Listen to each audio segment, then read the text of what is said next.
మెదక్ జిల్లా మాసాయిపేట మండల కేంద్రంలో డాక్టర్ బాబు జగ్జీవన్ రావు జయంతి వేడుకలు ఘనంగా నిర్వహించారు. దేశ మాజీ ఉప ప్రధాని డాక్టర్ బాబు జగ్జీవన్ రావు జయంతి సందర్భంగా అంబేద్కర్ విగ్రహం వద్ద జగ్జీవన్ రావ్ చిత్రపటానికి పలు సంఘాల నాయకులు పూలమాలలు వేసి ఘనంగా నివాళులర్పించారు. మహనీయులు చూపిన మార్గంలో ప్రతి ఒక్కరూ నడవాలని, వారి ఆశయ సాధన కోసం యువత కృషి చేయాలని పిలుపునిచ్చారు. ఈ కార్యక్రమంలో ప్రజా సంఘాలు, దళిత సంఘాలు, పలు రాజకీయ పార్టీ నాయకులు పాల్గొన్నారు. సంతోషం. ప్రతి సంవత్సరం కూడా మాసాయిపేట గ్రామంలో పెద్ద ఎత్తున జరుపుకుంటా ఉన్నాము. ఈ యొక్క కార్యక్రమాన్ని మరి గొప్ప మహనీయుడు అయినా మన దేశానికి ఉప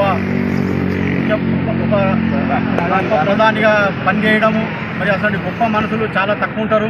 అటువంటి గొప్ప మనిషిని మనం ఈరోజు నిజంగా తలుచుకోవడం చాలా సంతోషం. ఇవ్వాల ఈ యొక్క కార్యక్రమాన్ని ప్రతి సంవత్సరం మాసాయిపేట గ్రామంలో ఆది జాంబవులు ప్రతి సంవత్సరం ఈ కార్యక్రమాన్ని ముందుండి నడిపిస్తూ ఉన్నారు. వాళ్ళు ఈ కార్యక్రమాన్ని నడిపించిన ఇక్కడికి ఇచ్చేసినటువంటి ప్రతి ఒక్కరికి పేరు పేరున నా యొక్క 118వ జగ్జీవన్ రావు గారి జన్మదిన శుభాకాంక్షలు తెలియజేసుకుంటాను. బాబు జగ్జీవన్ రావు 118వ జయంతి భారతదేశంలో నలుమూలలా బాబు జగ్జీవన్ రావుని స్మరించుకుంటూ 118వ జయంతి ఘనంగా జరుపుకుంటున్నది అందరికీ తెలిసిన విషయమే. దాంట్లో భాగంగా మాసాయిపేట నూతన మండలంలో, మండలం కాకముందు కూడా మండలం అయినాక కూడా ప్రతి సంవత్సరం మనం జయంతి ఉత్సవాలు జరుపుకుంటున్నాం. ఆది జాంబవులకు ఆరాధ్య నాయకుడైనటువంటి బాబు జగ్జీవన్ రావు వారు కూడా ఒక మేధావి. అంబేద్కర్ గారు ఎంత మేధావో అంత మేధావి. రాజకీయంలో ఉండి ఇందిరాగాంధీ గారితో సన్నిహితంగా ఉండి దశ దిశ కూడా రాజకీయ పరంగా కూడా వాళ్ళు చేయడం జరిగింది. బాబు జగ్జీవన్ రావు వారు రక్షణ శాఖ మంత్రిగా ఉంది. రక్షణ శాఖ మంత్రిలో అప్పుడు అక్కడ ఉన్న సైనికులకు కానీ రక్షణ శాఖకు కానీ దిశ దశ నిర్దేశించిన మహాన్నత వ్యక్తి.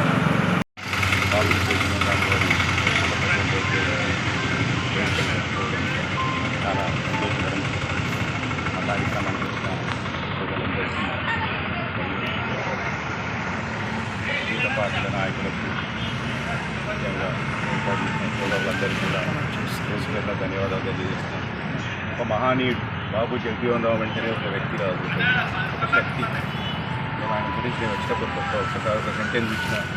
భారతదేశంలో ఉప ప్రధానిగా ఆయన బాధ్యత చేపట్టినట్టు ఒక 4 సంవత్సరాలకు విపరీతమైన వ్యవసాయ సంక్షోభం, అంటే ఇంటికి లేనటువంటి సంక్షోభం ఏర్పడిన పరిస్థితుల్లో వ్యవసాయాన్ని ఎట్లా తీసుకెళ్లాలి అనే ఉద్దేశంతో ఒక కమిటీ వేసి ఆ కమిటీకి నేతృత్వం వహించిన మొట్టమొదటి భారత ఉప ప్రధాని బాబు జగ్జీవన్ రావు గారని మనం గర్వంగా ఇస్తున్నాం.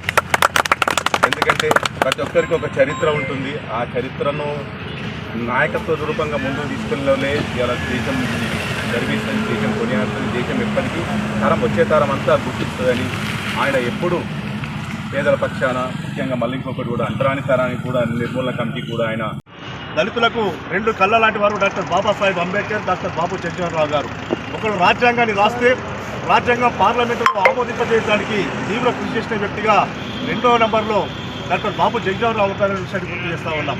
అదే క్రమంలో మహాత్మా గాంధీకి, బాపూజీకి అత్యంత సన్నిహితుడిగా, మరి భారతదేశ ప్రధానమంత్రిగా, ఉక్కు మనిషిగా పేరు పొందిన ఇందిరాగాంధీకి కూడా నమ్మిన బంటుగా తన ఆశయాలను, తన లక్ష్యాన్ని కూడా వాళ్ళ ముందు పెట్టి ఈ దళిత వర్గాలకు అనేక రకాలుగా సహాయక సహకారం అందించడానికి జగ్జీవన్ రావు గారు అనేక రకాల కృషి చేసిన విషయాన్ని గుర్తు చేస్తూ ఉన్నాం.